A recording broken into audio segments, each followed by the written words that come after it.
welcome back on this Thursday evening here. Episode 2 of Talking Ish with Dub, Chris, and Mizzle. I'm Dub, and that's Fear the Spear, and that's Mr. Hurricane on the background as we are ready for not the football team. Episode number not the 2. football team. Not the football team. Yeah, don't get this twisted. He's a real. It just happened to be a team I played for. He messes with the spear. Exactly. Got it. Welcome. But nonetheless, welcome to episode 2. A lot of things happening here in the NFL, and I mean, really, it's a lot of things going on.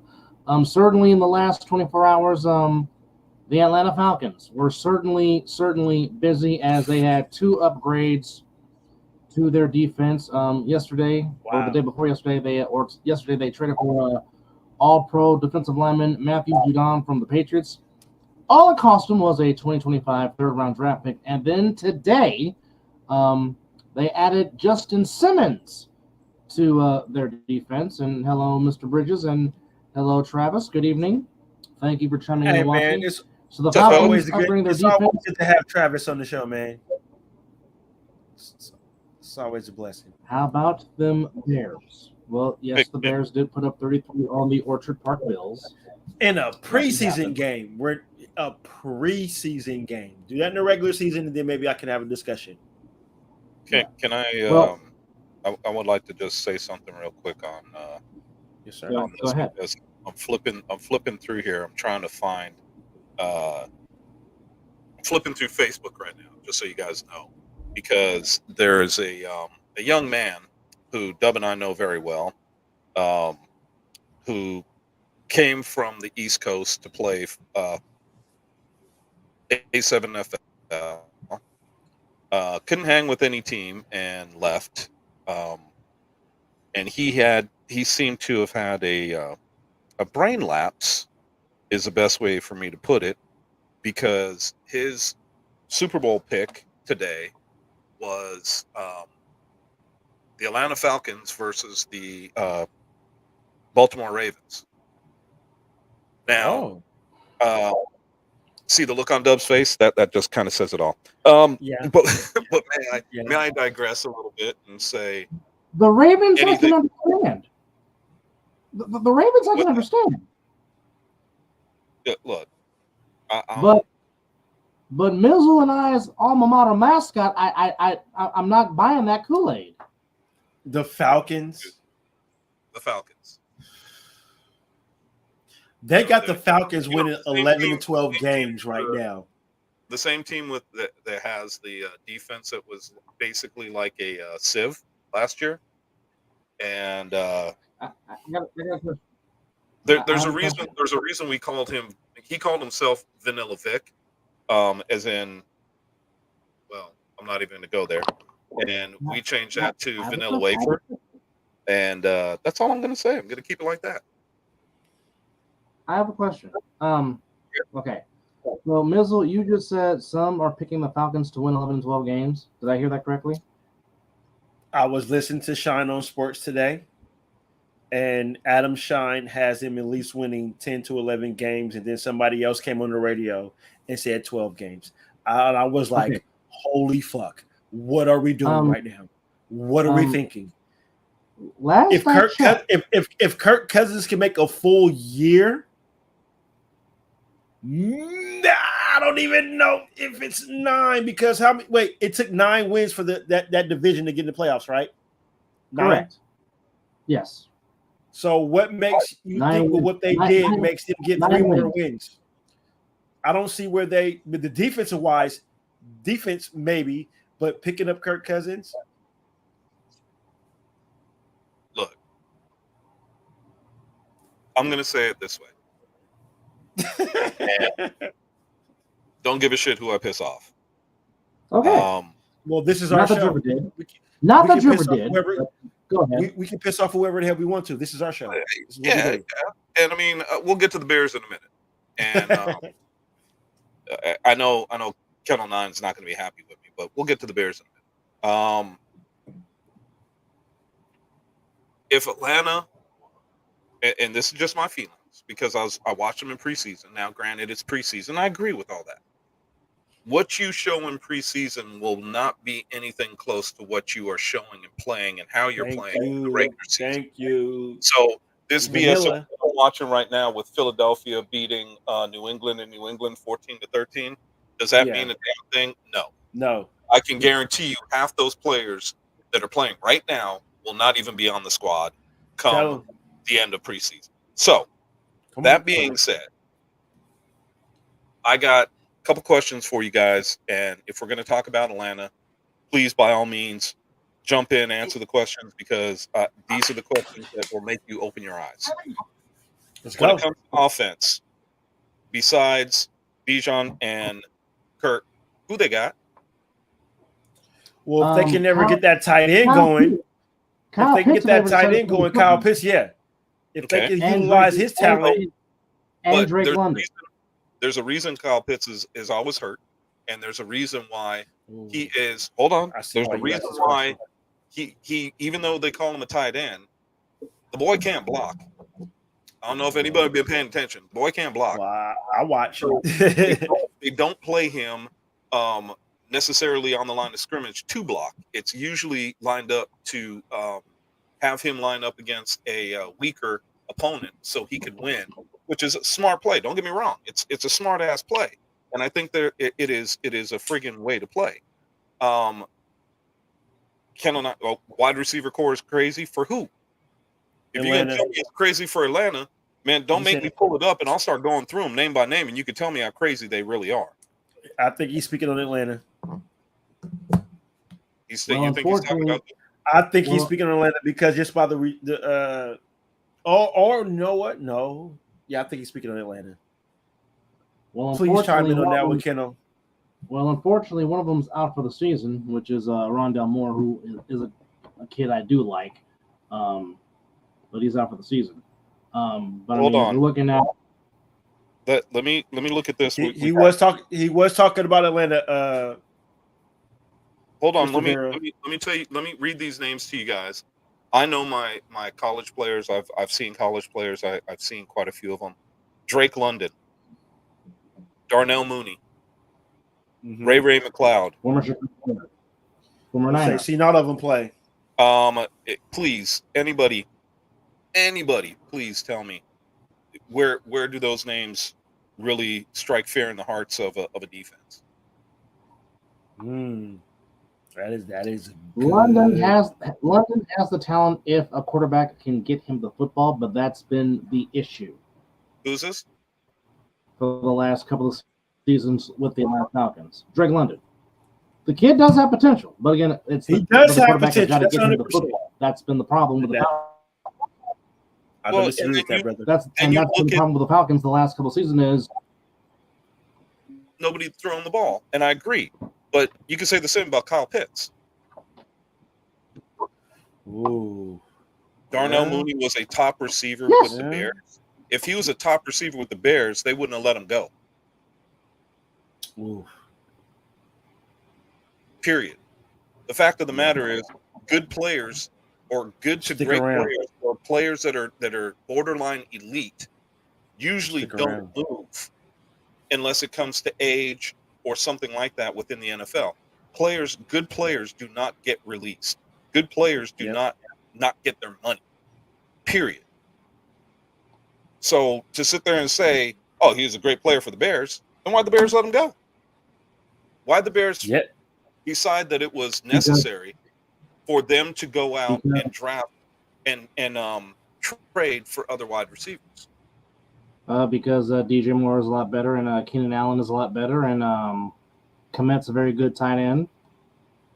And that's exactly what I'm getting at, is the fact that he wasn't going to be a top player on his own squad. Period. And yes, I'm serious. Channel 9 is saying, are you serious? Top players get released every year. That's more for the money perspective, I believe. No, and that's because of age. These guys get released because they're no longer being productive according to their salary. Period. It's all a salary cap game. And if you're 100% right, good players do get released. The only thing is they're either over the hill or they are not living up to their contracts anymore, and that's why they get released, because the NFL team no longer wants to carry that salary cap for the player that they have, and they're looking to go in a different direction. So yeah, I'm damn serious. I like that. I like that, brother. That's true. When was and I'll put it to you like this. Dub will know this. Why was Jerry Rice released? Terrell Owens. Exactly, because they had a younger player that they felt could carry the team, and they no longer wanted to carry his salary, and yet he still played another 5 years. And when he came to the Raiders after that, he put 2-3 good years with us. Damn, helped us get to the Super Bowl. Exactly, because they look at players, and it's just like, and Terrell Owens said it the other day, he was on the field, catching passes, running routes at 50 years old. The man's 50 friggin' years old and ran a 4.40. And he said, I'd still be playing in the NFL, but the NFL looks at age as a very bad thing. And if you're over the age of 35 for a receiver, forget it. Or running back. Don't forget running backs, brother. Because the moment you become 30 as a running back, you're done. You have years as I have, and the thing about it, I'll tell it to you like this: if you get to my age at 53 years old, this is all you have for gray hair. Good luck. Well, just to recap, the Falcons added Matthew Judon to their defense, and they also signed former Denver Bronco Justin Simmons to a 1-year, $8 million deal to help shore up the defense for Atlanta as they try to take away the 4-year reign of the Buccaneers in the NFC South Division. Certainly the Saints, Falcons, and Buccaneers, certainly all three of those teams are certainly in play for that division title. But the Buccaneers have had their weight on that division the last 4 years. But also, it has not been a good week for the Minnesota Vikings as they just lost J.J. McCarthy, the rookie from Michigan, to a torn meniscus. He's out for the season. And then Addison, the wide receiver from USC that got him injured, but unless they said it's not as serious as the torn meniscus on J.J. McCarthy. But then also today, Bills linebacker Milano, he tore his biceps, and now he's going to be out for most of the year. He's going to try to come back in December. And he's the same kid that broke his leg in week 5 last year. So Chris, I will ask you this. Listen, hold on. Before you ask me anything, look at this. Christian McCaffrey, he was traded. Anyway. Yes, he was. And I'll be the first to admit, when the Niners did trade for him, I was kind of skeptical, not because of his talent, because when he's healthy, you know what he brings. But I was skeptical. I was skeptical when the Niners drafted Jonathan Bosa, not because of his talent, but because of his injury history that he had at Ohio State. Now, so far, Can I just say one thing? Go ahead, and I'll say I want to, because he says top player though, right? That's not what I said, but go ahead. I love getting into arguments with people that don't listen. I know you do. My point is, with the exception of one season, Bosa has panned out, but I still have that in the back of my head because of his injury history. Same thing with Christian McCaffrey. Again, when he's healthy, you know what he can do. You know the dynamic that he brings. But however, because I know he has an injury history, that still sticks in the back of your mind. As it is with any player, it doesn't matter what position that you play. I mean, and that's just, the way it is. I mean, I'm pretty sure in the last few years, switching sports, I'm pretty sure in the last few years of Kobe's career, he still has that torn Achilles in the back of his head while he's playing because it's happened. I mean, I don't know, you can call it a mental thing, a psychological thing, but I mean, I'll give you a good example of where you're trying to go. Carson Palmer, the year he came off his injury, Mm-hmm. You clearly saw that he was real concerned about that Achilles coming off that injury the year that he started to play. He Mm-hmm. was real timid. So I know where you're going with that. And he's a prime example of what the way you're going. So I will use Carson Palmer. Look at his year after his injury. Oh yeah, He was not the same. after was not the same. Olhoffen basically shattered his knee the season after that, he was as antsy as a newborn. Absolutely. Yeah. Which sucks because I mean you are cold for that one. Okay, Adrian Peterson is a different story, Mr. Corey. Adrian Peterson that man is a freak of nature. That man's an That man is a freak of nature. From this he should be getting tested. But Yeah. Adrian Peterson is a different human being. Look, we're not going to bring him into conversation. I just want to say beast. I just want to say this. So when I talked about good players being released, not traded, released. Yes. The biggest thing that I said, and that's why I said I like getting in arguments with people that don't listen. I talked about guys being released, not traded. Good players are traded all the time because 100%. they know that the team that they're on ain't going to do shit. So it is what it is. The fact of the matter is you have good players get traded because other teams want them, and then the team that's trading them wants those first-round picks. We have seen teams give up 2 first-rounders for players that they felt were going to be good. Do they always work out? No. But I never said traded. I said released. So, Kendall, pay attention, bro. Well, on that note, so here's some interesting news that came across. So, of course, as we know, Jim Harbaugh's back in the NFL coaching the Chargers of Inglewood, and the reports are that he has offered Colin Kaepernick a spot on his coaching staff to come coach on the Inglewood Chargers. So, I don't know. I don't know if it's a coaching what I would like to ask. I don't know, but apparently it just goes to show you that yes, Mr. Corey, I remember it well. Opening day against the Bucks, he got his knee torn, and then the night that they retired Montana's jersey, he scored a touchdown, then injured his knee, and he missed the rest of the season. I remember it well. Jerry Rice did everything he could to get back on the field because he wanted to be on the field for Montana's retirement of the jersey, and did that, scored a touchdown, and the rest, as they say, is history. So, yes, I remember that very well.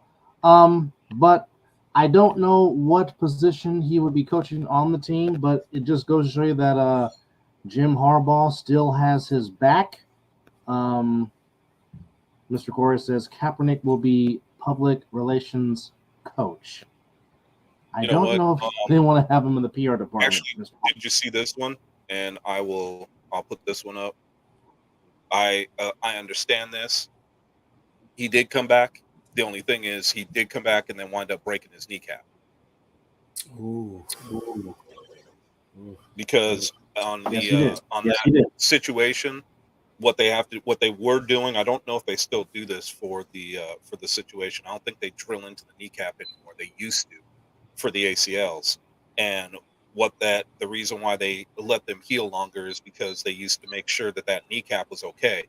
But if you remember when he was playing against the Bucks, yes, he had that. Or excuse me, he was playing against the Broncos. He did score the touchdown, and then I want to say it was an end around. He got taken down and was carted off the field because he broke his kneecap. No, it was a pass, but it was a pass. But his knee that he hurt planted in the turf kind of hard, and that's where the kneecap got broken. Yep. But it was a touchdown catch. It was a touchdown catch, but the way he landed on his knee, that was the end of his 97 season. Now, supposedly, this report that between Harbaugh and Kaepernick, apparently this took place earlier in the year. And this is Harbaugh talking to USA Today Sports. He said, and I quote, "Yeah, we talked about it a little bit. He's considering it. He was out of the country. He said he was going to get back to me.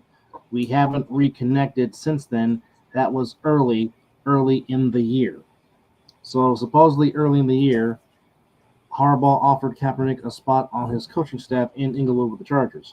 Now, Wasn't Kaepernick Harbaugh talking. his coach when he was playing for Frisco? Yes, he was. Thought so. Yep. The 4 seasons that Harbaugh was in San Francisco / Santa Clara, Harbaugh drafted him from Reno. Became the starter after Alex Smith got concussed, and Alex Smith never got his job back, even though Alex Smith was playing the best ball of his life before the concussion against the Rams. Yeah. I mean, there it is. So Kaepernick was talking to Sky Sports, and he says, "We're still training, we're still pushing, so hopefully we just got to get one of these teams' owners to open up." Kaepernick also told Sky Sports that he would love to represent the U.S. in flag football in 2028 in the L.A. Summer Games. Of course, as we know, Kaepernick reached an undisclosed settlement with the NFL in 2019. After innocence, yes, he got blackballed, E-I-E-I-O. Okay, now, with that said, if we're just talking football-wise, okay, his career record is 28-30. Now, yes, the last 3 seasons in Santa Clara were not the best because the 15 and 16 teams sucked tremendously. He has thrown for 12,271 yards, 72 touchdowns, 30 interceptions. However,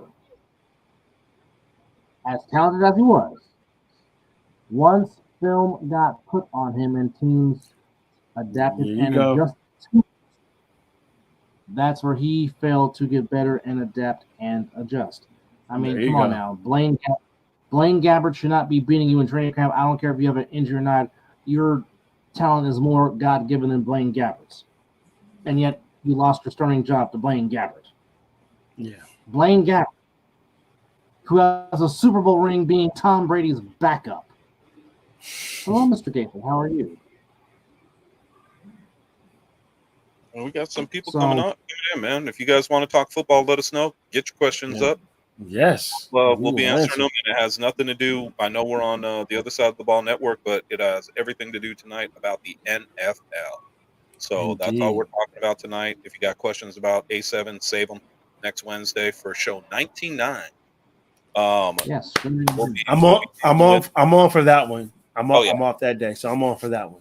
And I'm gonna have to find some stuff on Get Smart. We're gonna have to play something on that. That is a great. What the hell's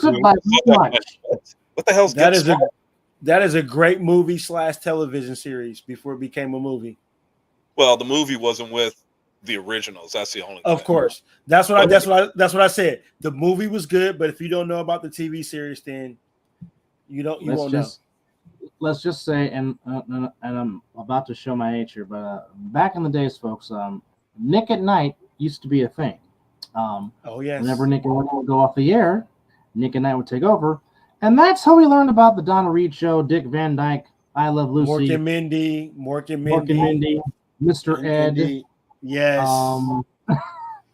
That's when the education started. The funny thing is, you guys are talking about Nick at Night, and I used to watch all those shows that you're talking about on regular TV. That's what I'm saying, regularly. Yeah. That's what. Yeah. Watching all the reruns. I was watching the originals. On the three channels that did work: the National Broadcasting Company, the American. NBC was. You were going to get NBC. I'm really going to say this. I'm really going to say this, but you guys are going to laugh at me. When we had ABC, NBC, and CBS, there was no Fox. Fox came in later. When I was growing up. No, Chris. My very first education of traveling to Mississippi, when I was about, I say 8, there was only 3 stations that was on my auntie's TV, or the TV that was out there, and they had a rotary phone. And those 3 stations. And did you just say in the mornings? They had a rotary phone. Well, remember, that's all I grew up with. We didn't have a push button phone until I was 12 or 13 is when we finally got a push button. Everything was rotary. Yeah. So I mean, I'm that fucking old. I had the Dow, California, with a rotary phone when I was in Mississippi. Okay, And I was man. like, for what is this? For those who are confused, folks, that means you had to literally roll the numbers to make a phone call and dial. And yes, And if we you were messed in up, the yeah, you just hang up and start all over. Start again. over again. Exactly. There was no back button. Yeah, there was no. So, and yes, to quote Mr. Corey, man, yes, Jonathan, indeed, we were the kids- remote control. There was no remote controls. man, We were the kids- one that was like, get up and turn the channel. So, absolutely. Man, look, I So got. think I'm about pretty how sure old. that I'm really not 52. I'm pretty sure that I'm like 48 or something. I got knocked backwards in years, getting my butt whipped so many times by my pops. I'm pretty sure that I'm actually younger than I say I am. Hey. I know that I'm only, I'll say this, 41, but education has been brought upon. Like you said, the rotary phone, the channel changer. Hey, I didn't know what a dishwasher was until I'm damn near moved out on myself. Man, what are you talking about? Dishwasher. I was a dishwasher. Yes, to say I was a dishwasher. Yeah. Dude, I was the dishwasher. I was the friggin' Maid, garbage man. everything. Maid. Everything. Man, I well, was. Anyway, Chris, I guess so. I know you have parents like mine. Well, fortunately, you could not go outside or do anything physically fun for you until everything was done in your house. Yes, that was dishes, bathroom, your room. My parents were the old school that we joke about now. You know, where you have the comedians talking about, look, man, you could go inside or outside, but this in and out shit, it's gonna stop. So you either stay your ass outside or you bring your ass inside. But we air conditioning. What you gonna do? So bring your ass in. What you trying to do? Either you trying to be in here or you trying to be outside playing. Because I tell you what, you come through that door. You come through that door one more time, lock it, and go sit your ass behind down. You. Exactly. Sit your ass on the couch. And it wasn't talking about watching TV neither. It was sit your ass on the couch. Yeah, exactly. So that was it. And you know, and I'll put it to you this way. This is to me, this is the epitome of letting people know how old somebody is. How much were candy bars when you guys were growing up? Oh God! Do you remember? They were still under $1. Mm-hmm. Yeah, but certain what, 50 cents? Yeah, 75? we still have some. We still about 75. Okay, I think the regular size were like 75 cents and under, and then the king size bar was at least $1. Exactly. Yeah. I used to buy my candy bars for 25 cents. That's ridiculous. And there was no king size. That lets you know how spoiled my generation is. There were 50 cents. Yeah, that sounds about right. And then somebody the other day, I was driving by, and it wasn't my daughter. I can't remember who it was. Where I was in the car and we saw a payphone, and I literally got out. Oh, now we're talking. My kids don't know what a payphone is. I'll tell you that right now. My kids don't know what a payphone is. Well, what about we never had call waiting when I was growing up. So my father, I was on the phone. They used to have to make the emergency break-in, the emergency breakthrough, so that way somebody's trying to reach you. It's an emergency. So that way you would hang up the phone and be able to take another call. There was no call waiting. Yeah. Well, I know it's a difference for you, Chris, but the first any kind of communication wise I had was a pager. And so imagine that you're hanging out with your friends and your parents paid you. Now you got to find a payphone if you're not at somebody's house to where you can make the call back to your parents. So think about the change that was in my pocket. Well, dude, when my parents decide to text, when you were a kid, you know what the pager was when I was a kid? Street lights. Get your ass home. Yeah, that or street lights. Street lights. Yep. Mine was when you better get your ass home before that street light come on. Dude, I'd push that. And the day my parents came out looking for me, I got my ass beat in the car from my mom as we were driving home, and my ass beat from my pops when we got home. I told you to get your ass in when the street lights were on. We ain't coming to look for you. What do you think this dude? We ain't playing, man. They didn't play. Woo! They did not play. And my mom still to this day will tell you, when I was 16 years old and I got my car and I used to think I was grown and I'd stay out past midnight, and she would say, look, I know you think you're grown. You're not. So if you are staying out past midnight, you pull over and call me. Yeah. Whatever, old lady. I'll do whatever the hell I want. So, the third time that I came home and I didn't call her, I turned to come around the corner to go into my bedroom.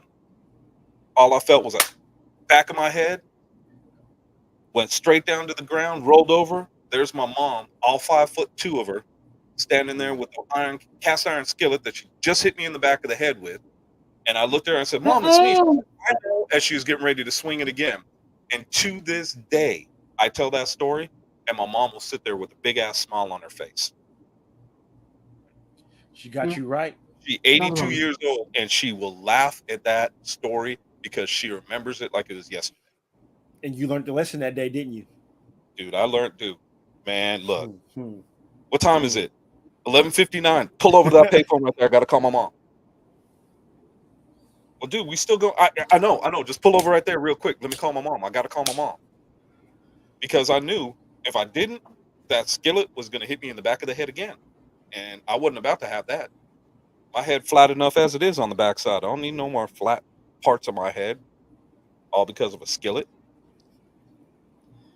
Today, that's called murder. Dude, there's a lot of stuff that would be called attempted murder, the whole nine back when I was about to say, we should be CPS babies.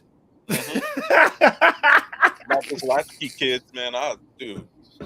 We all should be system babies right now. Yes. From the way I'm hearing, we grew up 100%. I'll say like this: call them. I rarely that was my parents. Call them. Child. Well, me too. Well, me too.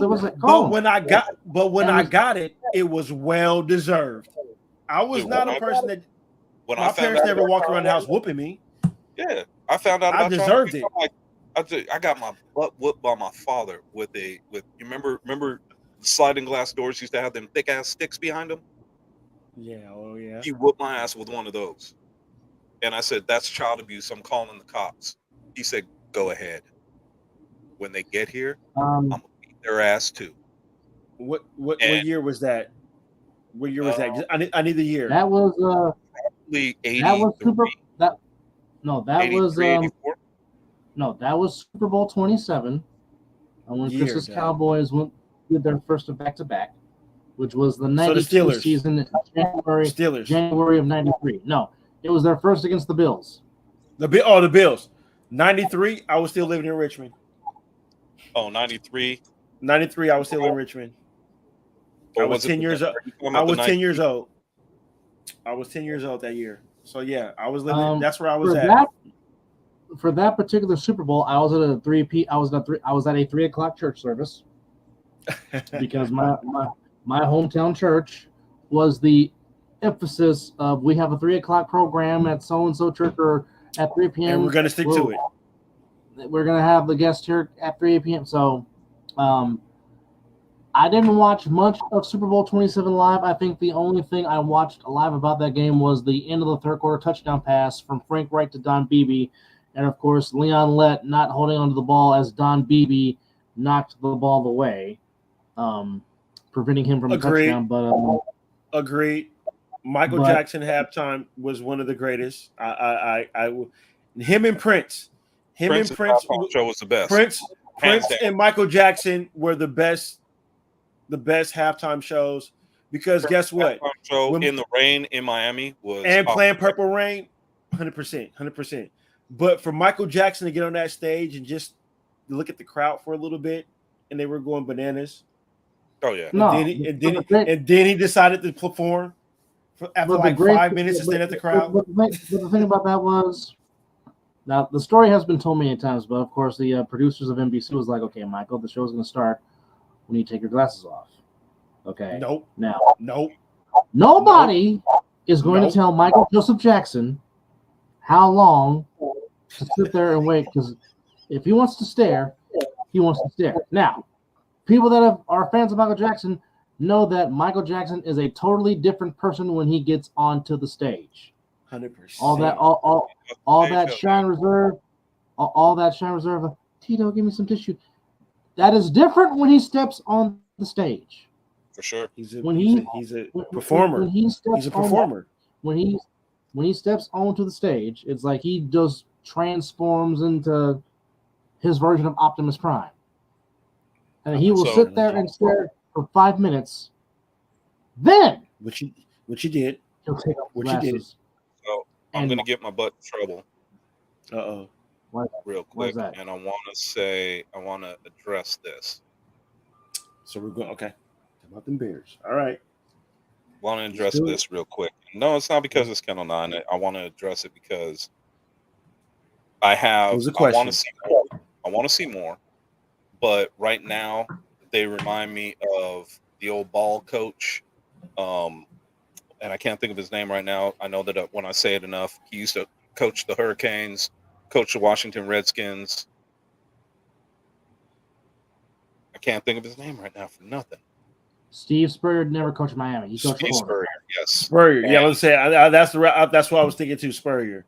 And do you remember in the preseason games, they were blowing teams out 56, 48, and all these crazy ass scores, and they were just racking up the numbers. And then they got into the regular season. I think they won 3 games. Sucked. Yep. I know. Yeah. That's why he never came back. My thing is, I see what Williams is doing right now, and everybody's high as hell on him. There's no defenses that have been scheming for him. Vanilla. Everybody's 100%. Been very vanilla. Yep. So, I mean, I understand he looks good right now. Yeah. But McCarthy looked good. I was watching against a fifth string defense. Yeah. Drake looked good tonight. Watching him play. Yes. In that first what he played, the first quarter. He looked really good against an Eagles defense, but that was a second string defense with nobody again scheming for them. So what I'm saying is, well, you don't win, and I hate to put it this way, but it's true. You don't win the Super Bowl in the preseason. No, you don't. No, you don't. Well, he is doing his thing right now. I want to see what he does in that first game of the season. That first time that a defensive end hits his ass and might even sit on top of him for a second, whispering in his ear, "It's just me again, dickhead." And welcome to the NFL. It's one of those situations I want to see what he is able to do before I start praising the man.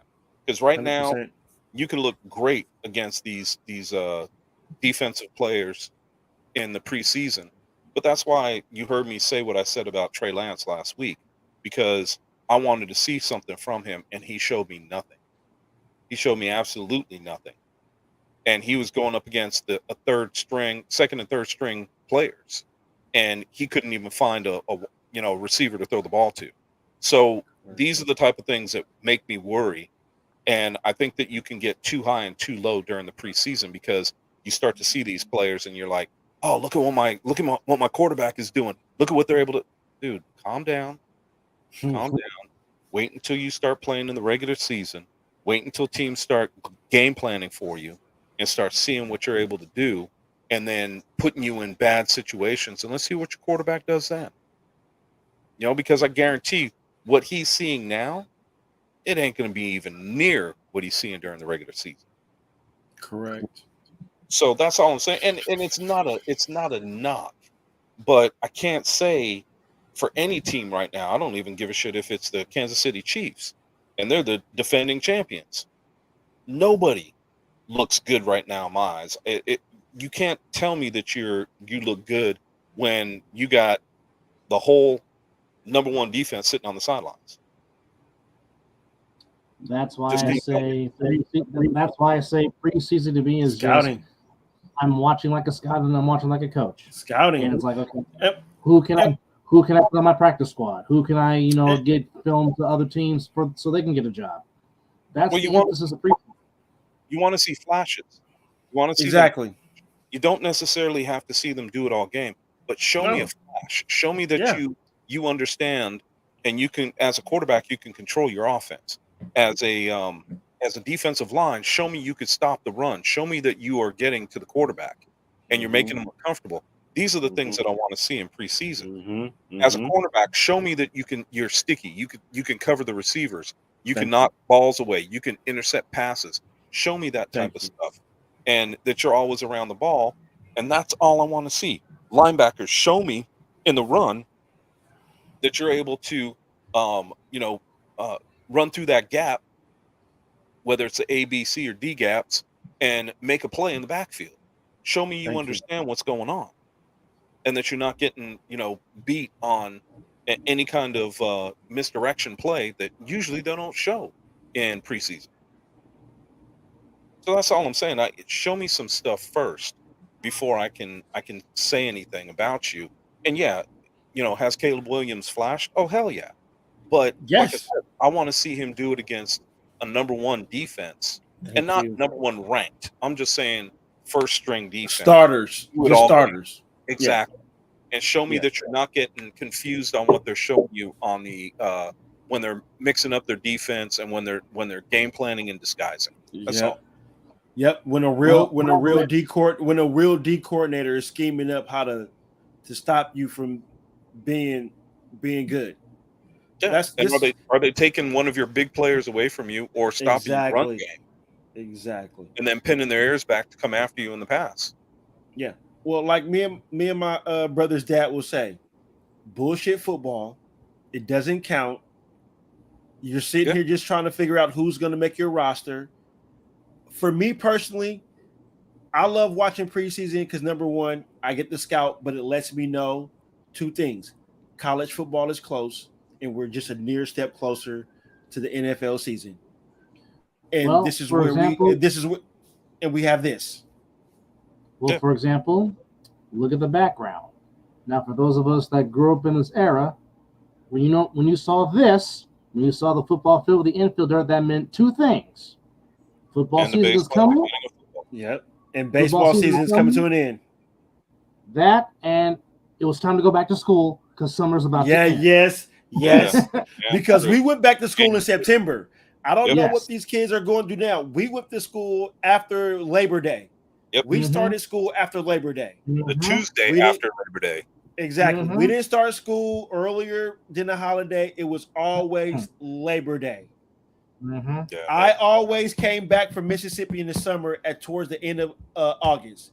I left when summer started, and I came back home maybe like a week before school started when summer when I was in Mississippi. We do that every single year except we go down to Barbados and spend the summer with my grandparents. Yep. So my question to you guys, though, is you guys have been watching the games. Yes. Let's talk a little bit about these top quarterbacks that came out in the top 10. Well, let's go a little bit further. Let's look at just the top quarterbacks that are out there. We know McCarthy's out. That kind of hurt me because that hurts. I would love to see what he was going to do. I would have loved to see this kid, but originally I said, "Oh well, the meniscus isn't that bad. We're probably going to be able to trim it up, and he'll be okay." And then when I heard no, it was a pretty bad tear, and that he needed to have the surgery. It's like, damn. I asked Dub last night. I said, "How bad was it? Was it a complete tear or a minor tear?"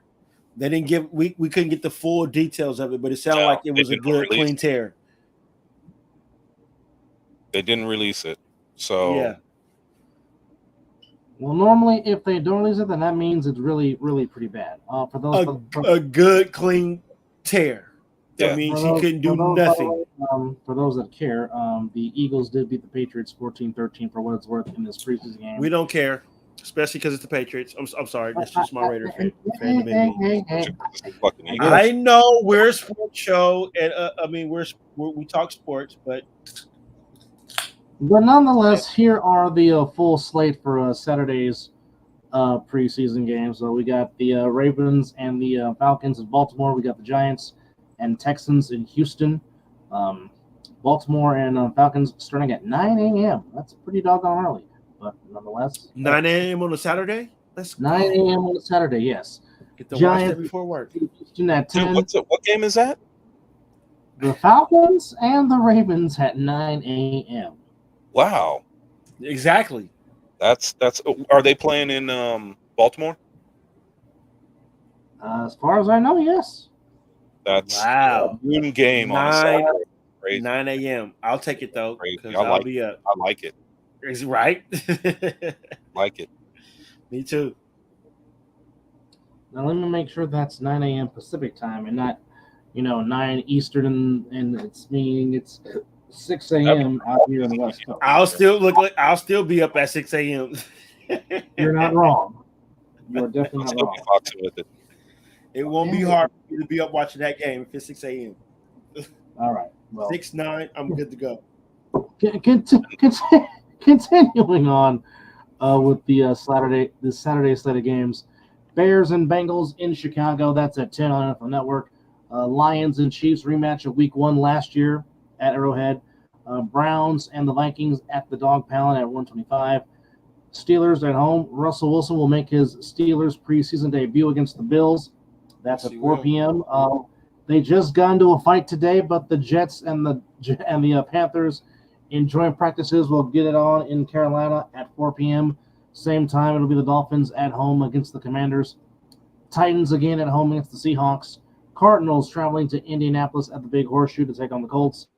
The Battle of Inglewood between the Chargers and the Rams. For those that care, the Chargers will be the home Sleeper. Yep. I'll be sleeping for that game. That's 405. Then the Battle of Florida between the Tampa Bay Buccaneers and the Jacksonville Jaguars. And then Mizzle's beloved Raiders will take on Chris's beloved Cowboys. Raiders. Yeah, these two, I'm sure, will. Three friends call me and my game because I've never been to a pro game. No shit. No shit. I've never been to a pro game. Well, we got to change that, brother. I've been to a shitload of college games, and when I say that, too many to mention. I've never ever been to a pro game, and I've never been to a Cowboys game. We got to change that. Well, to let you know, if you ain't noticed, I'm married to a Cowboy fan. Well, see, I knew that I liked you for a reason. I told you were a smart man. See, you're a smart man. Well, as I told Chris last season, but I'm going to remind him. I'm going to remind him again. It's my baby. Chris's beloved Cowboys will be back out here in Vegas next season for a regular season game. We'll be there. I gotta go. We'll be there. So we'll make that happen. I looked this up, and I gotta ask you guys. I got mine, all right, and I'm gonna ask you guys. Out of the rookie quarterbacks that were drafted in the NFL draft in 2024, give me one quarterback that has impressed you guys so far.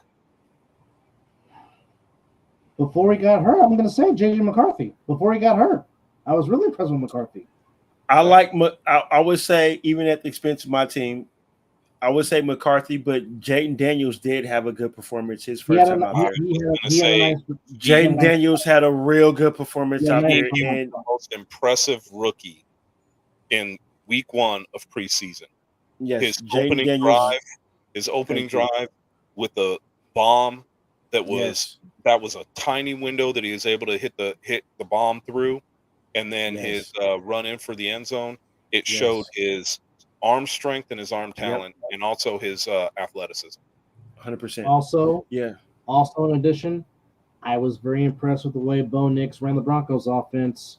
Yes. In his time he played with the Broncos against the Colts, I was very impressed because I know one of his biggest issues was accuracy, and he looked real accurate and looked real efficient throwing the ball against Indy last week. So I was really impressed with Bo Nix, and of course Mizzle's going to shake his head because we're talking about the John Elways, or AKA the Denver Walmarts.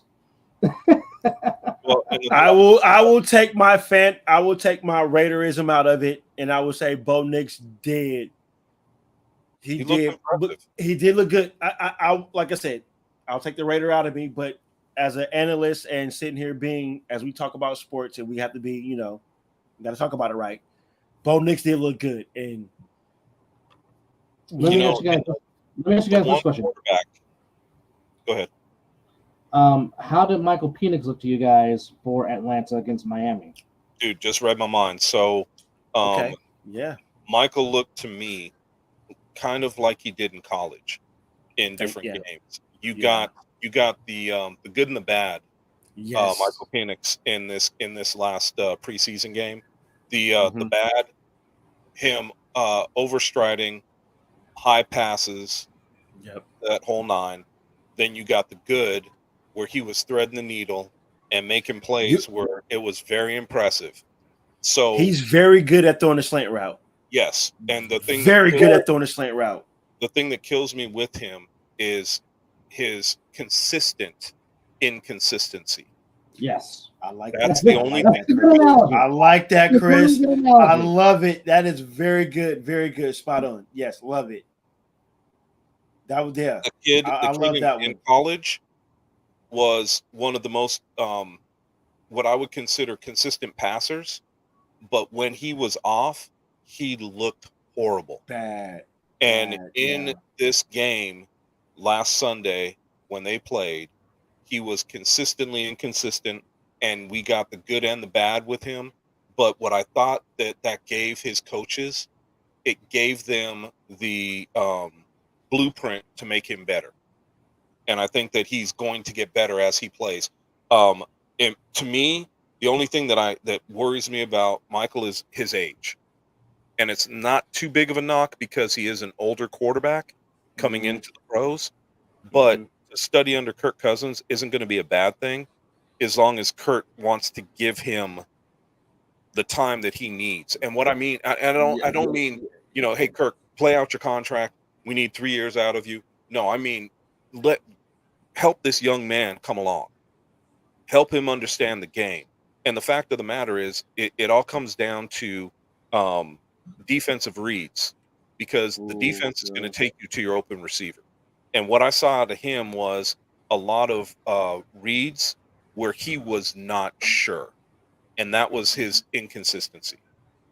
I love it. Just not being sure where he was going with the football. I can't even back that up with that. That's a perfect analogy right there. Well, and the kid is good. The kid is good. But I agree with you. Hopefully, Kirk Cousins will teach him how to be a real professional quarterback and develop. Help him out with development.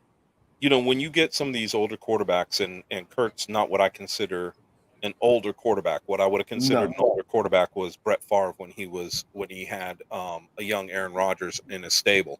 Yes. I think that when you start looking at some of these guys and you start seeing where they're coming from, the only reason why they need the coaching at the next level is because in college, and we've all heard it, and it's very true, in college you didn't need to be quite the to throw with anticipation.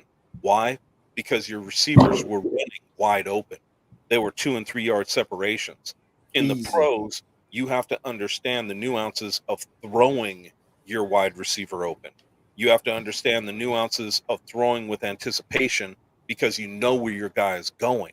And that is what separates the good quarterbacks from the great quarterbacks. So brother. When you talk about guys that are inconsistent or inaccurate, I agree with the inaccuracies, but in reality, some of the inaccuracies you have to understand why they threw the ball behind the receiver, because there's a great video of Peyton Manning going back to Tennessee. I want to say it's about 4 years ago. I know that video. He said flat out to the quarterbacks, a quarterback made a throw and led his receiver, and he goes, "You don't ever want to do that." And the quarterback looked at him like, "What?" And he goes, "Let me put it to you this way." And he pointed behind the receiver. He goes, "Safe throw."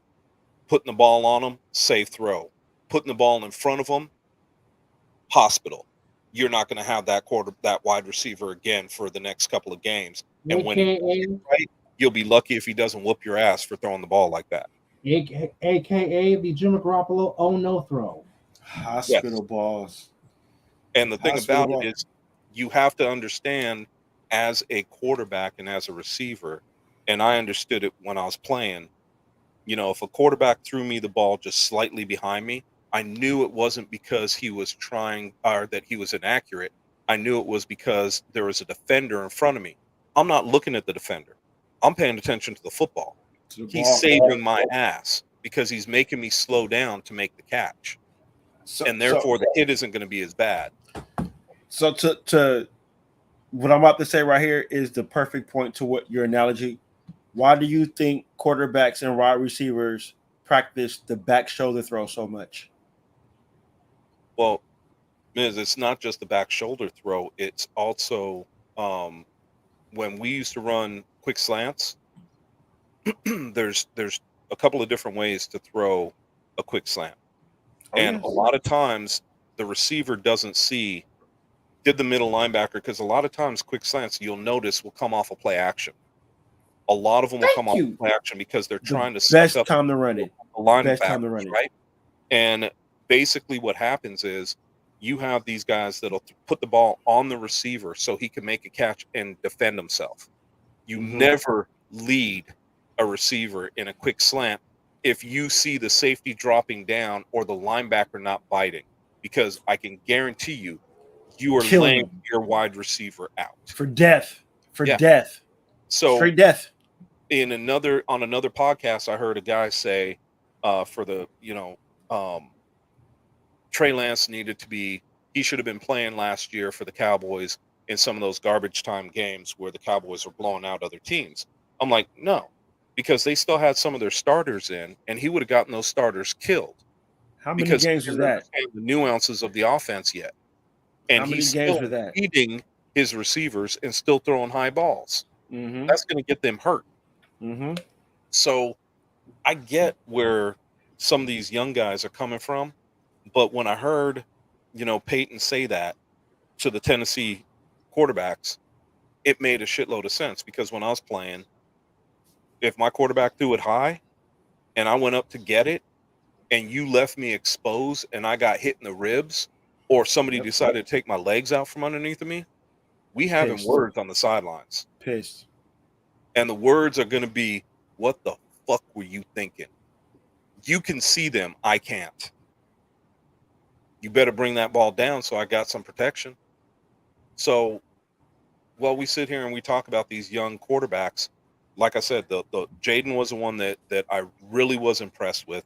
McCarthy was throwing passes into tight windows that I didn't think he would be, so young and a rookie doing so. He didn't get comfortable. He didn't get comfortable until we brought in our third and fourth strings. Yes, our first, as you saw Jack Jones picked them off. Yeah, but as he started to get comfortable, you saw him starting to make those tight window throws, and almost to the point of eye openers where you're going, "Damn, did he just really make that throw?" But can he make that throw against, as you said earlier, number one? Well, and the thing about it is they'll get used to the speed of the game. And that's 100%. Why I said, one of the biggest things that I see young quarterbacks, the mistake I see a lot of young quarterbacks make coming in is that they were so used to playing against corners that were slower and weren't so quick to read. So they try to use their arm strength to get the ball in there on a late throw. Whereas quarterbacks that understand that and have been playing in the league for a while, they understand the fact of throwing the ball on time.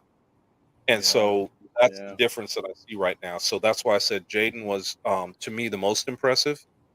Agreed. And as I look backwards through it, Drake wasn't so impressive because of some of his situations. Caleb Williams, to me, there are some things that he did that were impressive, but I couldn't give him everything because, again, I want to see him against the ones. I want to see him go against guys that planning for him. Jaden, too. I want to see what he does. Yes. Yeah. He was I just think he was more fluid, a little bit more than what Caleb was. That's just how I looked at it. Now, JD just looked pretty good. Yeah. And when we talk about this, the other side of this is the one thing that I really wasn't able to pay when I wasn't able to pay attention to everything. The other side of it, I didn't get to see the wide receivers. Yes. Look at what he got here. And what, As Will Franklin comes in and taps in. Will's being Will. Yeah. Will's being Will. Let's face it. Just a couple of guys sitting here talking shit about football, Will. That's what we got here. Mm-hmm. There's a reason it's called talking ish, bruh. Exactly. But Will, do miss you, man. And by the way, a little rum, like 2023 when you spent the night and we stayed up until way too early in the morning drinking. Oh man, I need a night with that. I need a night like that. Well, he came in late, and he got here because I think he was I think Will was delayed. So he came in real late and he's like, man, look, I don't want to. I said, dude, I'm up. Just come to the house. So he came to the house and we're all sitting around, me and my wife and him. We're sitting around talking shit, just having some fun. And I said, you want something to drink? He's all, yeah, let me have. So I gave him some of the rum, and me and him sat there and pounded about half the bottle. So we only got about, dude, I think, and it will, if I'm lying, call me on it, but I think we only got about 3 hours of sleep before we all packed it up and headed down to Bullhead for the game. So, for that. This was championship weekend last year. Okay. Yes. Okay. Yes. Yeah. Well, I told Will, I said, man, come on in. Don't worry about it. You don't have to get a house that first night. Just come on in. We got the extra room downstairs. You could spend the night. I'm good with it. So he came in and he was, I could tell he was hurting a little bit because, there is a 3-hour time difference. But, I think we went to bed about 3 or 4 and was up at like 6 or 7 or 8. And then we all booked out of here and started to head down to for championship weekend, check into the hotels, that whole nine. So it was fun though, man. We probably drank a little bit too much for that late night that we were on. Well, Chris, I'm coming out there in January for my birthday weekend. During the winter we definitely got my birthday is January 21st. But that's week 3. That's week 3 for the winter brawl. The winter clash, yes. The winter clash. But I think I'm trying to come out there at least for maybe a week or under a week. But we need a night like what you just explained. We just chill, drink, and just have a good night. But yeah, hey, look, Dub already knows we could sit out back, turn on the fire, friggin' drink, talk shit, watch some football on the TV back. Turn on the lights on the pool and just hang out. I'm with it. We gonna put that in the repertoire. Dude, I'm done. Dude, you don't have to tell me twice. I'm good with that. Well, I'll just say this: I'll have my wife and kids with me, and I'm hoping that's okay. Pretty sure it's okay. Yeah. But I have the fan band is coming out with us for sure. That's gonna be their first A7 experience. So they're coming out for that experience. Bring them, man. My wife and my daughter love kids. The kids will be fine because they have dogs, so I'm pretty sure River will be making new friends. Oh yeah, especially with my oldest boy. Because with DeAndre, every time 16. What was that? He's 16. Oh, my oldest boy is 16. Yeah. Oh damn. Well, there you go. And how old's your youngest? I think Will is 12.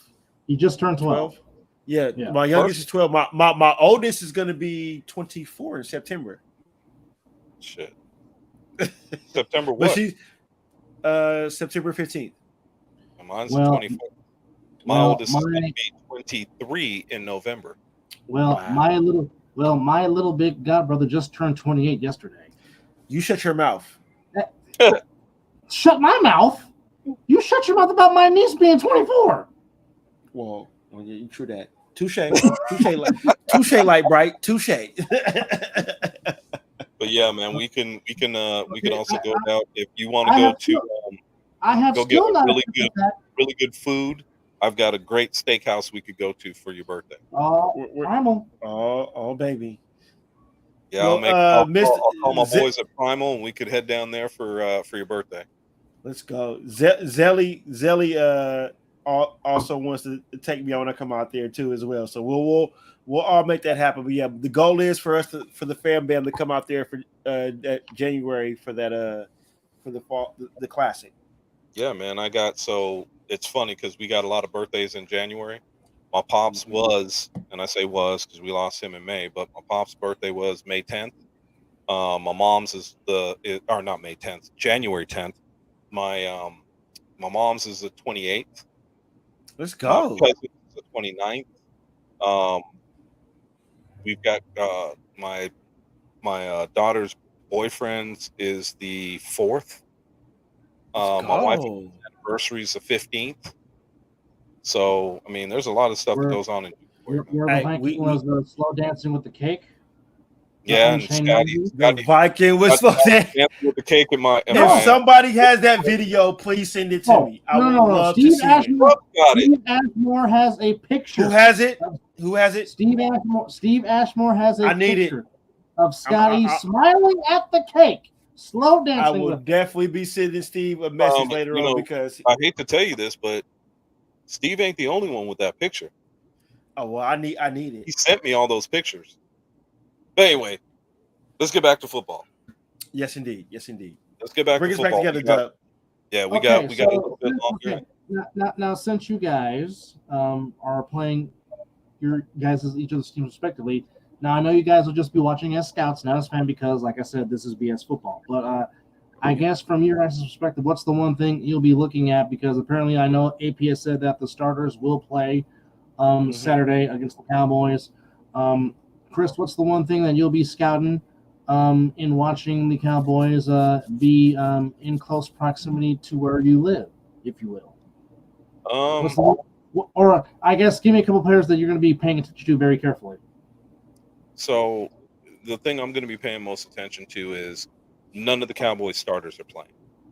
They've already said that. They're not playing at all during the preseason, whether it's on offense or defense. So we're not going to see Micah. We're not going to see any of the guys from the starters that will be playing on the defensive line or in the secondary, and definitely not on the offense. So for me, what I'm going to be looking for is forget the offense. I already know what we got. CeeDee Lamb and Dak and that whole group. I already understand what we got. What I want to see from my Cowboys is I want to see how the offensive line does in the BB being at center. I want to see what he's able to do. I don't know who else is going to be playing along that offensive line that are possible starters or guys that are vying for a starting position. They said Guyton probably will play for a series, maybe two. I like Guyton. I do too, and the kid has shown why he was a number one pick first round pick when he went up against Micah. But what I'm saying is, I want to see that offensive line because I want to see that offensive line starting to gel. I don't care if it's the 2s and 3s. I know it's not the 1s, but I want to see that offensive line. But more importantly, I want to see that defense continue to push through, and I want to see what they're able to do because what they showed last week against the Rams weren't able to run the ball on. But true that. With what they were able to say and what they were able to do, they also, without Micah, without Tank, without some of the other starters on defensive line, they didn't put a whole lot of pressure on the quarterback. But even with that, they had 4 friggin' picks and 5 if you count that one that was a defensive in the secondary. They called it defensive pass interference. That when they showed the play again, I didn't even see where the damn pass interference came into play. But nonetheless, I want to see what they're able to do defensively. And it's going to be interesting because if what Mizzle, if what you're saying is true, and you're going to have your starters playing, starters are going to be playing against second and third string players, and I want to see how Dallas is able to hold up against that. I like that. And just to to piggyback on that, just to be on your side before I talk about my team, your team is going to get a good dose of Max Crosby for how long he's going to be on the field. Regardless, I know it's not your first, but you want to measure up what your second string or whatever can measure up to a number one. So it's more of a test. On the left side of the defense or the right side? They're going to put him all over the field for how long he's going to play. Mainly he plays, if I'm looking at it, I think he's on the right side majority of the time. He's on the right side. So he comes out the quarterback's left.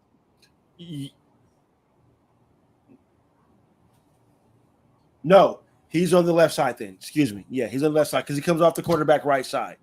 See, and I would love for him to come off the quarterback's blind side because then he might up against Guyton. I mean, I know we're not going to give too much of our defense, but we have lined up Max pretty much left or right. Mm-hmm. Not too much in the middle. We have somebody for the middle right now. So I think everything's going to be vanilla, but I'm just going to say for your team, you're going to get a good dose of Max when he's on the field. So that's going to give your team a good bird's eye view of how they can handle if somebody goes down. So he's either going against Steele for that if they're going to do this the way I think they are. He's either going against Steele or Guyton, and either one, I would like to see how they hold up against him. 100%. I would like to see a little more Guyton because I that kid's a stud to me, man. Dude, that kid's gonna be good. He's gonna be good, and if he gets Tulich in the right training, he's gonna be a stud. Well, right now is not looking good for my Stampeders. There's the offensive line. Who cares about your Stampeders? I care. Like I said, who cares about your Stampeders? Go ahead, Chris. There's an offensive line guru that a lot of players go to, and from my understanding, there was probably about 15 to 20 offensive linemen that went to this man during the offseason after they were drafted. Guyton was one of them, and he's not a short dude. He's 6'7". So you don't want to see a guy that's 6'7" lean. You want to see him squat, get low, and be able to get under people's pads. And we've seen what he's able to do. And be firm. And be firm with his hands. Oh, no. Once he gets his hands on you, I've yet to see anybody be able to get their hands off of them. You're done. This dude is next level. But what I'm saying is I would love to see what he's able to do against Crosby. Because if he's able to hold his own against him, I know he's going to be good going into that first game of the season. Yes. And this Oklahoma kid is no joke.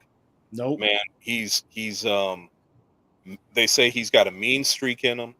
And which your offensive lineman needs. They need that.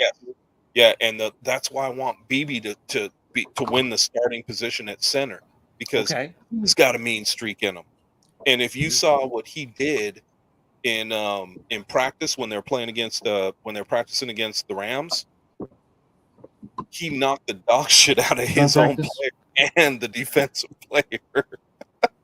He knocked both of them onto the ground, and I was like, dude, this guy's got a mean streak, all right. He waited for him to go by him. Sounds like some Larry Allen type stuff. Yeah, and waited for him to get engaged and then just knocked the dog shit out of both of them. And I was like, damn, okay. But that's kind of what I'm looking forward to. I'm not looking forward to anything offensively because I think you're going to see Cooper Rush in there for maybe a quarter, and then it's going to go right back, and they're going to give Trey Lance the rest. And I need to see more out of him because right now what I see out of him is really bad. Big facts. Really bad. Yeah. Yes. Yeah. Well, Dub, if you asking me from my perspective of my team, I think I'm in a good spot with the defense because pretty much you brought back everybody from last year with a couple of more additions. I know we lost a couple of players here and there, but if I want to talk about the offense,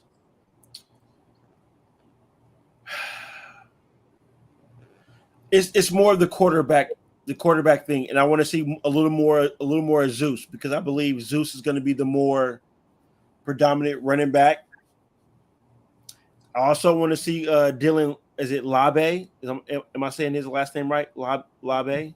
The rookie from North Hampshire. From Yes, New I would Hampshire. like to see a little bit more of him, and give me more of Brock Bowers. Let that man be out. Let that young man. I know they're saying that he's ready. He has that look, but yeah, you can have that look. But this is the NFL, young man. I need you to be out there a little bit more because you're having this look in preseason. Once these, like we said earlier, once these teams get film on you, they're going to start scheming towards you. So give him more, give him a little more reps. I know they took him out a little earlier, but he's a rookie. Let that man get repetition and get more accustomed to what the NFL is going to give to him. But I just want to see competition and see where we're going to do in the back end because I believe our starters are legit. And I'm more focused on the quarterback battle because I need to see who's going to lead this team and who's going to be throwing the ball to Devontae Adams because I refuse to see what I saw from him last season in Detroit. I don't want to see that ever again. So my big focus is on the quarterback because he, like he said, he didn't come here to waste the rest of his career. He came here to make a legacy. So I'm real focused on the quarterback battle more than I am about anything else because like I said a second ago, we retain a lot of our defense, and I believe the way we're going to go is our defense is going to be the anchor, and our running game is going to lead to our passing game. So we're going to need our defense to be damn near top 10. So I want to see I basically want to see who's going to take over the reins as quarterback.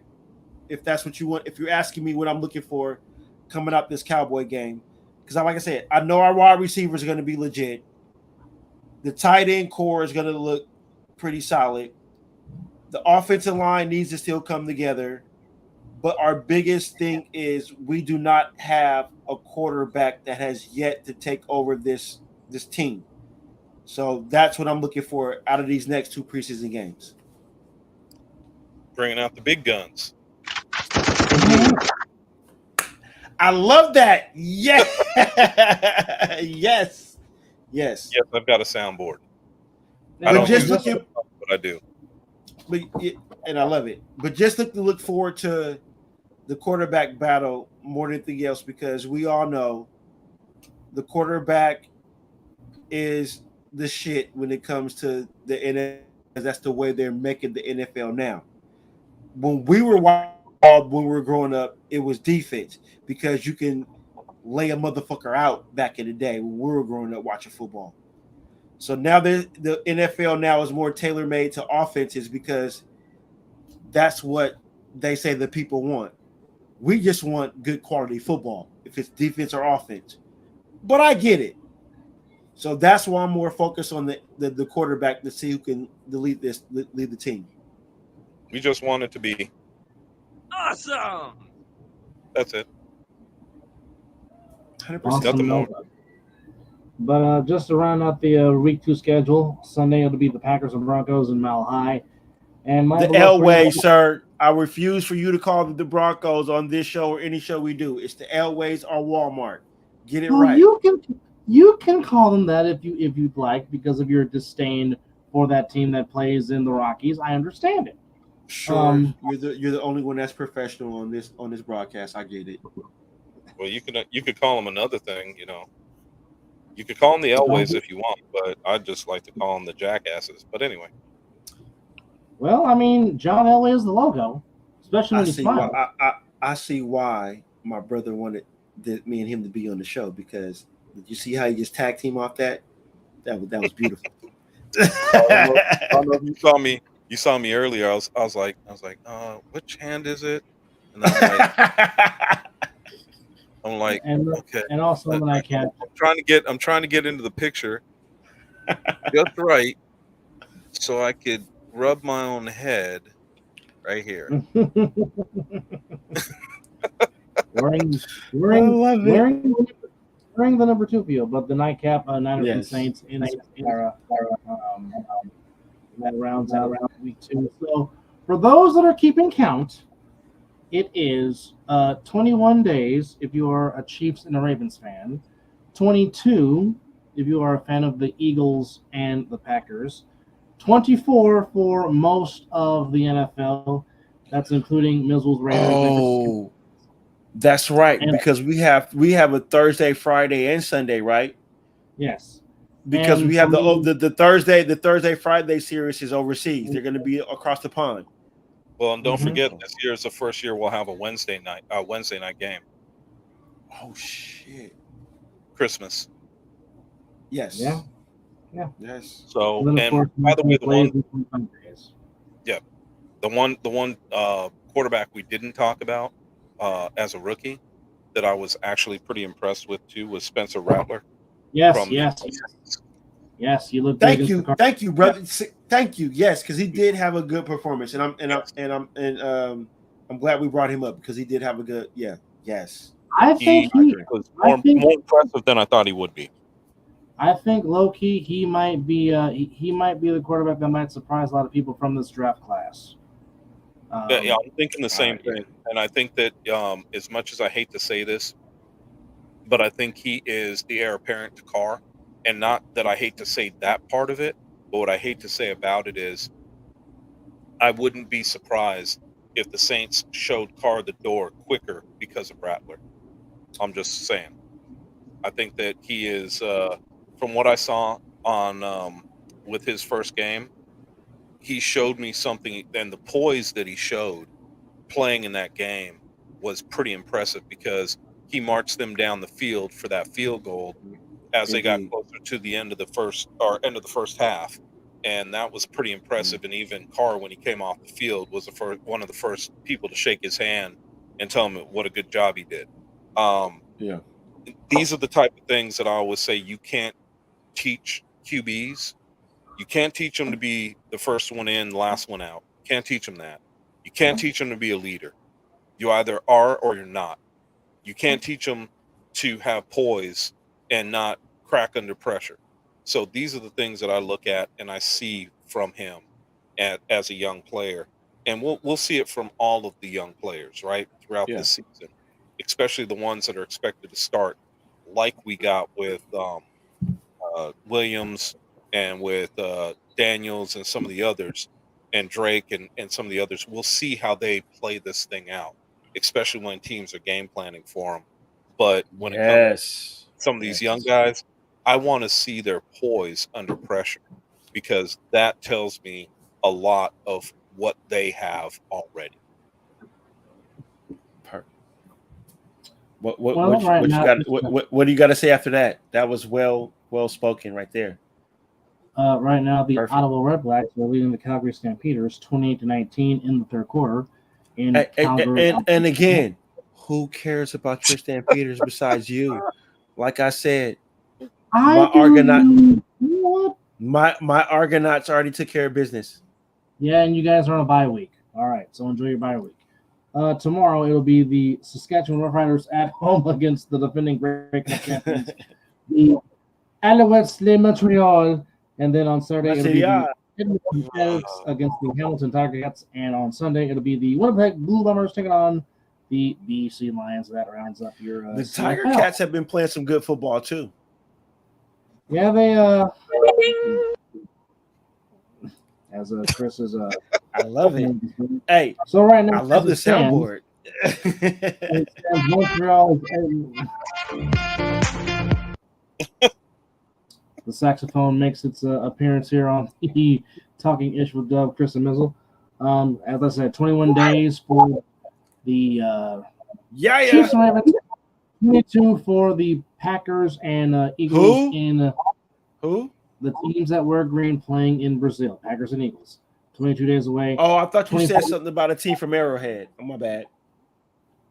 They play in 21 days against the Ravens. Yes, to open up the season. Yes. Who cares? 24 days for most of the NFL, and then 25 days for my beloved team on Monday night against the East Rutherford Jets. So nobody cares. We are kicking down. I care. Okay. Good grief. You know what? You know what, asshole. Anyhow, but you know what? I am interested to see Aaron Rodgers play with the Jets. I am too. No lie. I No didn't lie. know. Receiver group. We didn't get because we didn't get it last year, so we're pretty much. Hopefully, they establish a better offensive line to protect this. Well, I mean, This they do have the Cowboys' old left tackle, which I think Yes, is a Mr. huge Smith. pickup in Mr. Smith, Tyron yes, we Smith. do. And I think that will solidify, Rodgers' blind side, because I think Smith is still, give him his vet days off, let him play in the games. He's going to be okay, but he's another dude. Once he gets his hands on you, you're not going anywhere. Yeah, he's a mountain. He's a beast.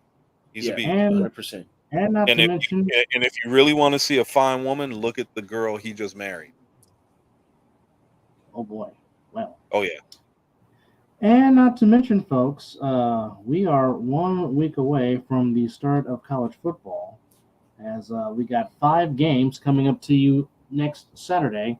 Of course, the big matchup, for lack of a better term, is the Florida State Seminoles coming in ranked number 10 in the preseason top 25, as they will play in Georgia. Dublin, Ireland. Georgia. Oh, Ireland. Dublin, Ireland, taking on the Georgia Tech Yellow Jackets in the Aer Lingus College Football Classic. You're speaking blasphemy to Florida State Seminole fans. We don't care about Georgia Tech. Well, just saying. The line is Florida State at 11.5, and the over/under is 56.5 for those that are 56.5 for Florida State. That's the over/under. Oh, okay. I'll take the over. I'll take that. The line is Florida State minus 11.5, but the over/under is 56.5. I'll take the only thing I don't know is who's going to be quarterback for him. That's the question. Oh, Ugler, right? Is that his name? Ugler? DJ, I'm not going to try to pronounce his last name. The whatever, former Clemson and Oregon State quarterback, but he is that dude. Yeah. So you got Brock Glenn and DJ. I'm not even going to try to say this boy's last. That's name. What we're saying. We're not. We're not. What the hell? That's like saying. That's like you trying. That's like anybody else trying to say your favorite football name right now. That's going to Eastern Michigan. Yeah, can I just say DJU? You can. Yeah, I think we'll have to go with that one, brother. DJ. Just like Noah, I'm not going to say the rest. Oh, well. So his name is David John Uagalele. Yeah, David John Uagalele. And that might be right. Ukulele. By the way, he is born. Get this. He is born in Riverside, San Bernardino. Oh, yes. The Inland Empire, i.e. Okay. Yep. Yes. And he went to the University of Clemson. Mm-hmm. But now he's at Florida State, 6'4", 251 pounds. He's a load. Big boy. He ain't a small dude. He's a load. That is Cam Newton size. And he can throw the ball, bro. He can sling that pigskin. So I've seen him play. Interesting to watch this boy play. He. Oh, I thought I just literally thought I saw Deadpool Wolverine DVD sale, but it was something else. It was a different commercial. Okay, my bad. You was about to lose your mind. Yeah, I'm like, watch this boy in spring training. I mean, they said that his spring game highlights were incredible. He's a talent. He's a talent. He's a brother. He's a talent. And I'll tell you what. This dude. Okay, as you know, most people will know. Anybody who liked Cam Newton, you'll know that Cam was put together, but he was put together pretty much from in his upper body. Right, 100%. He's a bigger dude in his upper body. 100%. This dude, if you look at the picture that I'm looking at right now, this dude is built like a friggin' running back.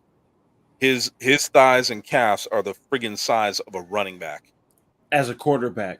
yes, he's going to be very hard to take down. Indeed.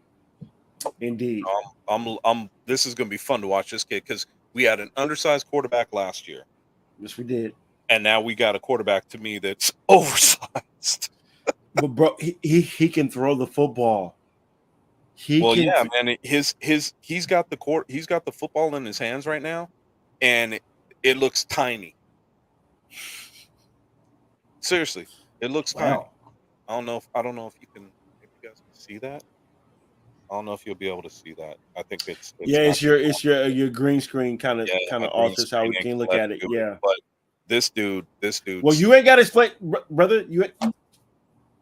Right. You know. I know. The thing about it is, we'll get in as college football gets a little bit closer. We'll start talking about college football as well. Yeah. But I mean, the mainstay obviously is going to be pro football, but college football is going to have a very close second. But I mean, when you start looking at the top 10 this season, and you start looking at who is there, I think that, in my estimation, this is just me being very humble about it. I think the top 10 this year could be very fluid because 100%. I don't think there's a true clear-cut number one like there's been in the past. And remember, we have more playoff teams entering this team year. playoff. This is 12 playoff. 12 teams. Yeah. So they're going to be vying rather than always looking at trying to be in the top 5, realistically towards the end of the year where it's going to be the top 4 that go. Now you just have to make sure you're in the top 12. Just get it. Just get in there and you will have a chance. And the thing about it is, I think that when we see some of these bowl games this year, it's going to be a lot of interesting variant because here's the thing. You had a lot of guys that forego their those games, and they do it because they think their team isn't going to be worth a shit and they can't do anything. Now you want to play in these damn games because we got a shot. We got a shot, dude. We got top 12. We got a shot to make this thing happen. So I'm very interested to see what happens this season. Just think about that team that's real good that got that like 2 or 3 losses, and they can't make that, but they're a good team. What about those teams? Well, hold on, Mizzle. What about those teams that only got that 1 loss? It makes it more spicy. That fell out of it last season. That all of us are sitting there going, how come they're not in? Those are the guys that you're going to look at this year and go, oh, but they are in it. Yes. See how they are going to go against some of these other teams. Yes. So you're going to have those really good 1 and 2 loss teams 100%. that you're going to look at and go, uh-oh, you better bring your lunch for this game because they're going to eat it if you're not careful. 100%. The college committee knew what they were doing. They gave us a little bit. They had this planned out years ago. They just wanted to amp it up a little bit more. I don't know because that they had it planned out years ago. I think it was. I think they did. I think there's too many people that were riding their ass, and that's why they finally said, "Okay, yeah, we gotta have more teams in this." And I can see that perspective. We've seen teams where we said, "Okay, here's your top 4. These teams are the ones that are going in." And like last year when Florida State got friggin' snubbed, we all knew. But I get it. I got it, and I get it why it happened. But at the same time, they still should have gave us an opportunity because we had the number 1 ranked defense in the nation. Exactly. So what I'm saying is, when you start to look at those situations, now when the quarterback goes down or a key player goes down, you can't get snubbed. Nope. It's top 12. Exactly. So you could possibly go in there, make some hay, and still win the national championship. And you can't say nothing. There would be no arguments. Ooh, I liked how the A7 just got involved. I had to throw it in there, man. Gotta go to bat for the A7 every once in a while. Shout out to the boss man who's doing big things for the A7 right now. Definite. Yeah. Or wait, let's do it the right way.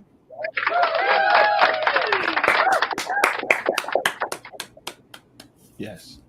Got to use my soundboard. Nonetheless, but nonetheless, we'd like to thank everybody for chiming in and conversating with us on episode number 2 of Talking Ish with Dub, Chris, and Mizzle.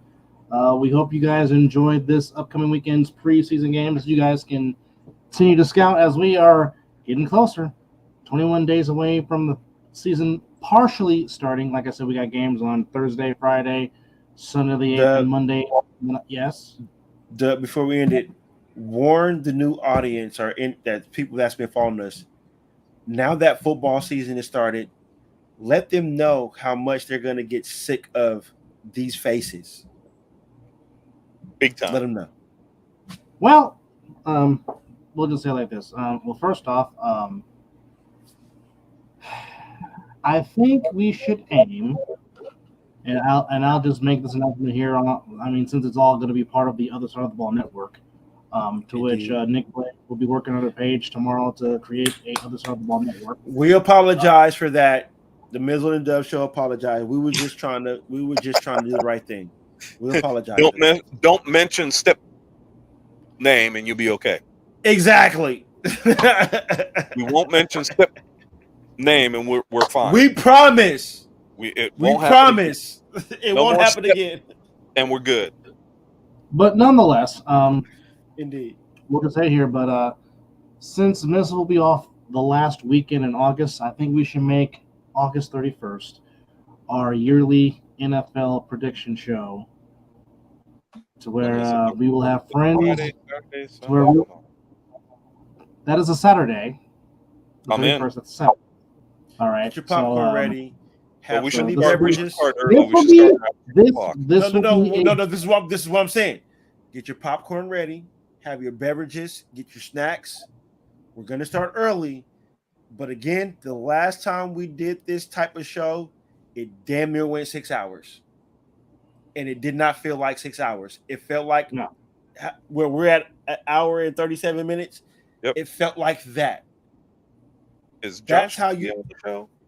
Oh, Josh is going to be in the show. We're going to have it's going to be a joint collaboration of guys that love their football, we're linking. that know their stuff.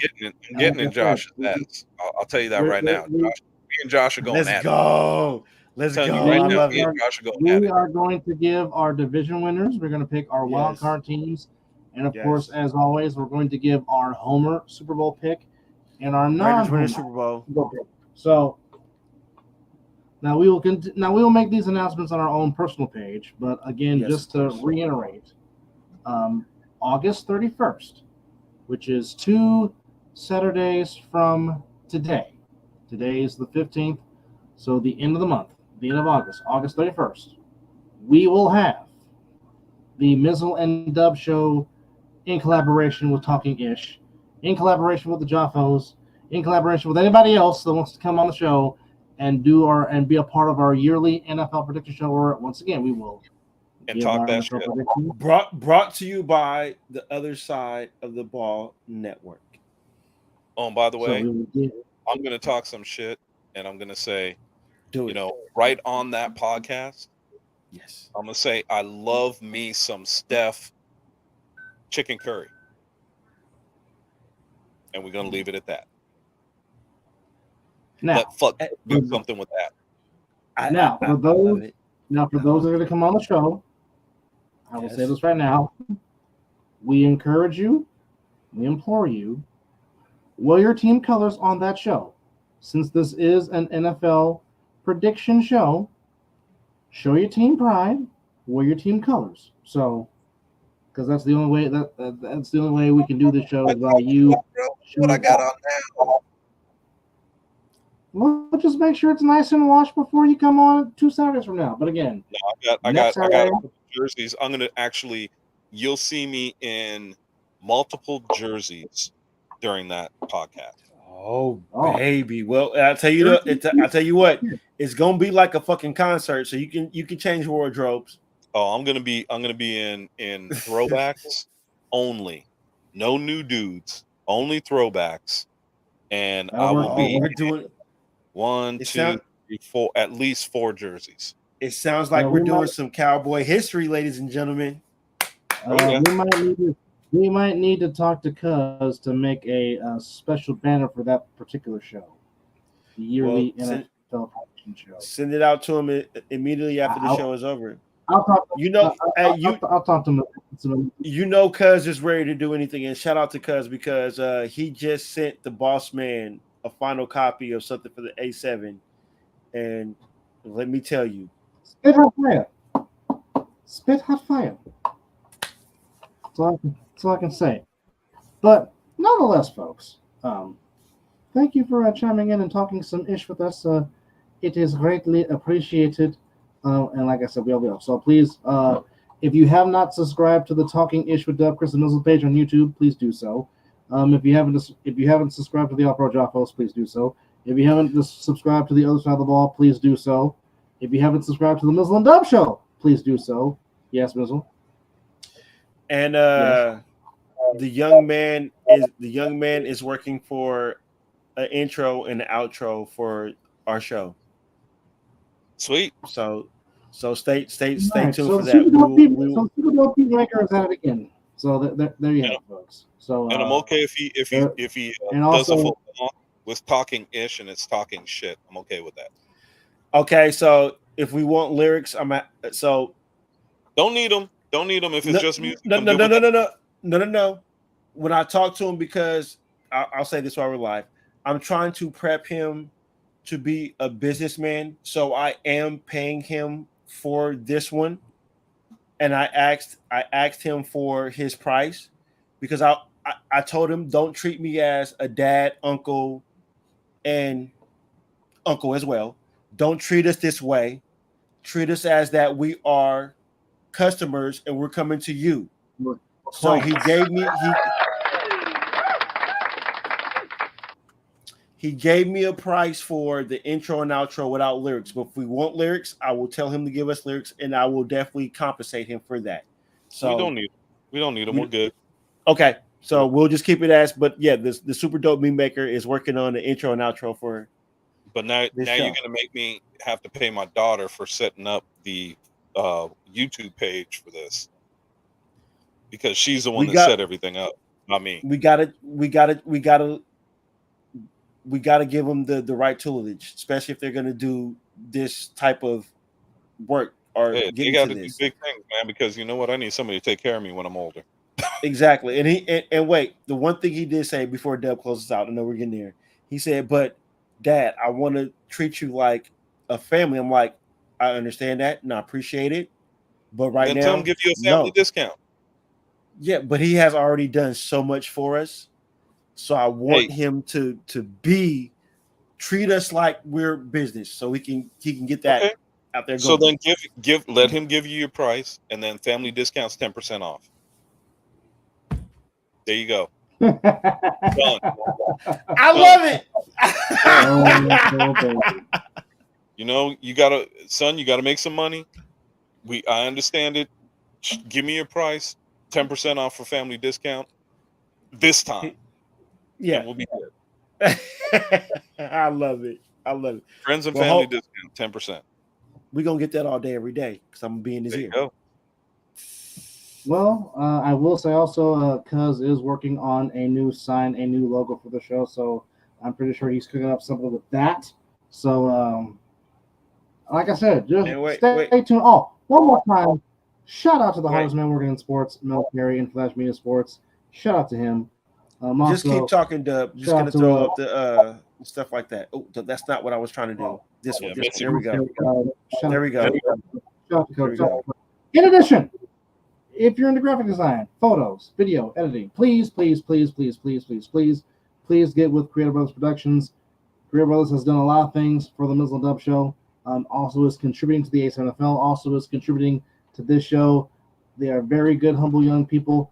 Doing what they love to do. So please, if that is you in any of those categories, please go talk and get with Creative Brothers Productions. They will indeed get you right. Trust me on that. And also, love that. If you, and also speaking of the Super Dope Beatmaker, there he is. All of his platforms. That's the screen names to where you can catch him. Be it YouTube, be it Instagram, be it SoundCloud, be it Discord. There you see it. That's all where you can reach him to collaborate with him if you need a beat. he can drop one for you. And speaking of parties, if you have a bar mitzvah, birthday, quinceañera, whatever you do, if you need a DJ, please call DJ Mastix.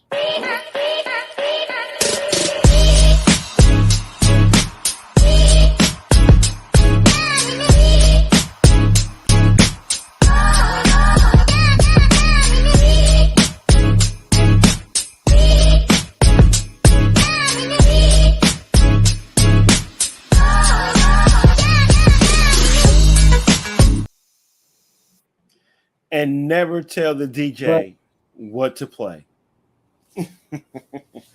Just request it. Because he's the DJ. But anyhow, thank you to everybody chiming in.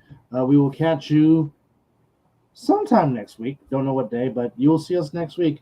But again, join us for this joint collaboration, the Mizzle and Dub Show's yearly NFL prediction show, August the 31st, on this platform. It's going to be on the Talking Ish channel. It's going to be on the other side of the ball network. It's also going to be on the Mizzle and Dub Show channel. So, like I said, there's many channels you can catch that show on. You don't want to miss it again.